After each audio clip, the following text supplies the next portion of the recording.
বিগত ৩টি জাতীয় নির্বাচনকে বৈধতা দেয়া বিদেশি পর্যবেক্ষকদের আগামীতে আর আমন্ত্রণ জানানো হবে না, এমন পরিষ্কার বার্তা দিয়েছেন প্রধান নির্বাচন কমিশনার। মঙ্গলবার তিনি আরও জানান, নির্বাচনের সঙ্গে জড়িতদের ভাবমূর্তি ফিরিয়ে আনতে সুষ্ঠু ভোটের বিকল্প নেই। আইনশৃঙ্খলা বাহিনীর ভাবমূর্তি পুনরুদ্ধারে ত্রয়োদশ সংসদ নির্বাচন বড় সুযোগ।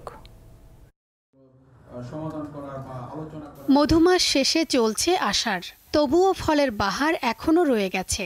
গ্রাম বাংলার সেই ফলগুলোই উঠে এলো নির্বাচন বিটের সংগঠন RFADর ফল উৎসবে। রাজধানীর আগারগাঁওয়ে নির্বাচন কমিশন ভবনে মঙ্গলবার বিকেলে এই ফল উৎসবে যোগ দেন প্রধান নির্বাচন কমিশনার সহ অন্য কমিশনাররা। সাংবাদিকদের সঙ্গে ফলাহারের সঙ্গে সঙ্গে তারা মেতে ওঠেন নানান আলাপচারিতায়। এ সময় নির্বাচন কমিশনের ওপর রাতের ভোটের অপবাদ নিয়ে অসন্তোষ প্রকাশ করে সিইসি জানান, সুষ্ঠু, গ্রহণযোগ্য ও জবাবদিহিমূলক ভোট করতে নির্বাচন কমিশন অঙ্গীকারবদ্ধ।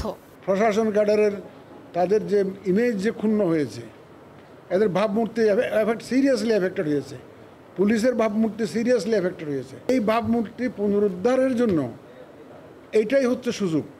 আসুন আমরা প্রমাণ করি, আমরা 91-তে যেমন পেরেছি, 96-তে যেমন পেরেছি, 2001-এ যেমন পেরেছি, এবারও ইনশাল্লাহ সেইভাবে আমরা প্রমাণ করে ছাড়বো যে আমাদের এই ক্যাপাবিলিটি আছে।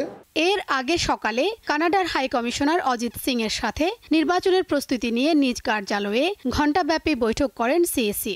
বৈঠক শেষে সাংবাদিকদের প্রশ্নের উত্তরে তিনি বলেন, সবশেষ 3 নির্বাচনকে যেসব বিদেশি পর্যবেক্ষক বৈধতা দিয়েছিলেন তাদের এবার সুযোগ দেওয়া হবে না।